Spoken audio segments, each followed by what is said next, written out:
মৃত ব্যক্তিরা কিভাবে বুঝতে পারে যে তারা মারা গেছে? প্রথমত, মৃত ব্যক্তিরা বুঝতে পারে না যে সে মারা গেছে। মৃত ব্যক্তির মৃত্যুর পরে আত্মীয় স্বজনের কান্নাকাটি, গোসল দেওয়া, কাপন পরানো ইত্যাদি, এমনকি তাকে কবর দেওয়ার আগ পর্যন্ত সে মনে করে মৃত্যুর স্বপ্ন দেখছে।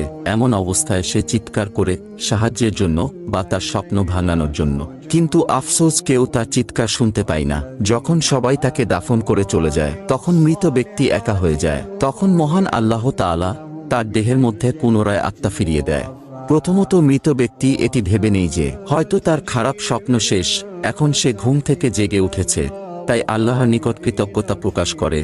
এরপর সে তার শরীর স্পর্শ করতে থাকে এবং বলতে থাকে, আমার শার্ট কোথায়, আমার প্যান্ট কোথায়, আমি সাদা কাপড়ে মোড়ানো কেন, আমি এখন কোথায়, এখানে এত অন্ধকার কেন, এখানে এত ময়লা মাটির গন্ধ কেন। তখন সে আস্তে আস্তে বুঝতে পারে সে মারা গেছে।